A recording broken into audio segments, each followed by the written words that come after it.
Bismillahirrahmanirrahim. Innalladzina yakfuruna,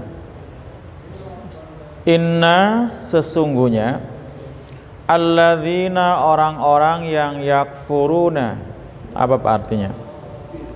Mereka selalu mengingkari, boleh pakai selalu, senantiasa ya, karena ini bentuk kontinu ya Pak. Bi ayatillah, bi ayatillah, bi ayat ini bentuk jamak pada ayat. Kalau ayat satu ayat, kalau bi ayat sini banyak banyak ayat. Dengan ayat-ayat Allah ya, terhadap ayat-ayat Allah, wa yaqtuluna, dan mereka membunuh. Kalau dalam sebuah qiraah Pak, bacaan ada yang bacanya wa yuqatiluna.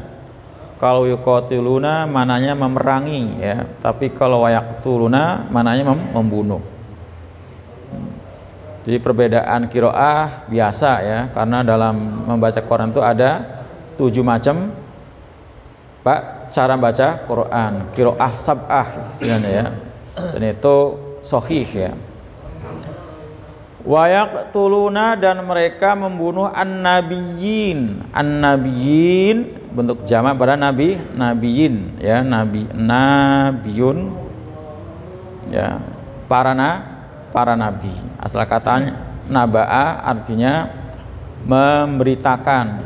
Kalau nabiyun orang yang bawa berita. Makanya para nabi itu orang yang bawa berita besar, bukan asal berita. Kalau asal berita seperti para wartawan pakainya bukan nabi ya, tapi apa?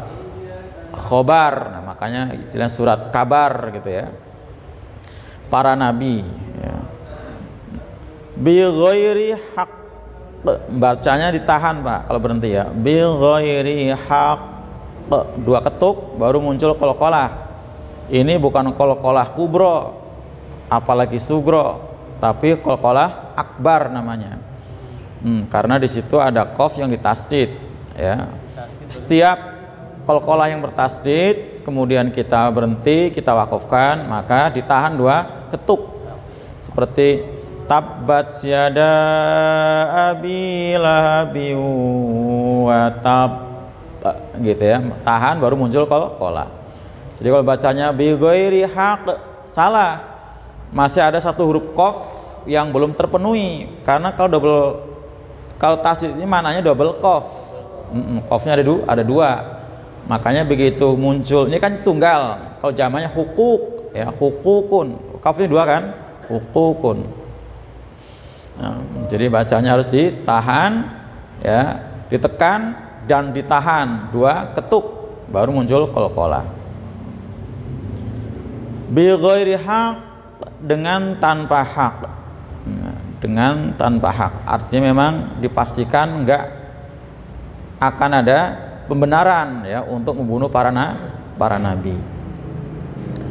Wa yaqtuluna, dan mereka membunuh alladzina, orang-orang yang ya'muruna, mereka memerintahkan bil qisti, untuk menegakkan atau berbuat adil ya. Yang baru sudah saya jelaskan bedanya antara qisti dengan adlin ya.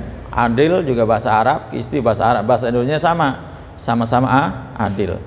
Apa kemarin bedanya Pak? Qisti itu sama-sama senang. Ya, kalau qisti itu yang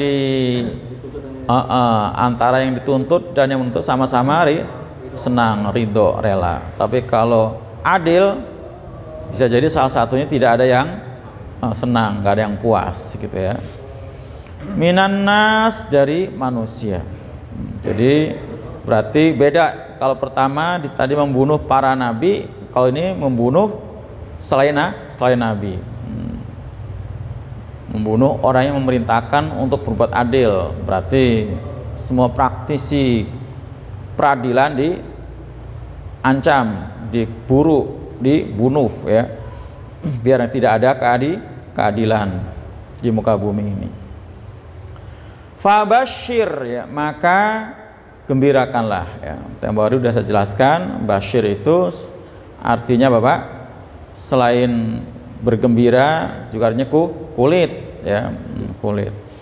Jadi kabar gembira, karena ketika orang dapat kabar gembira maka kulitnya lah yang akan berubah menjadi senang, raut wajahnya berubah.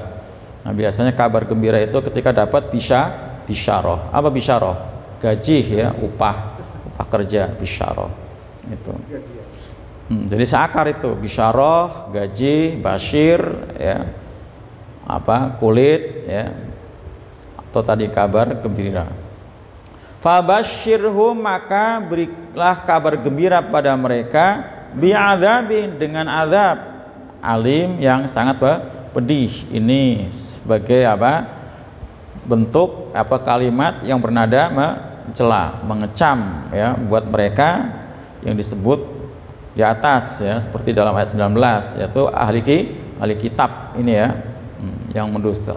Yang pertama ahli kitab yang mendustakan ayat-ayat Allah, kedua membunuh para nabi, ketiga membunuh orang-orang yang memerintahkan untuk berbuat adil. Jadi ini ada 3 rangkaian jenis dosa besar yang dilakukan oleh ahli kitab, Yahudi ya, Nasrani termasuk. Bunuh para nabi itu ada yang menyebutkan 43 nabi dibunuh oleh orang Yahudi. Kalau di Quran jelas yang dibunuh nabi siapa Zakaria, Yahya, dan yang hampir dibunuh Nabi Isa, Nabi Muhammad ya oleh mereka.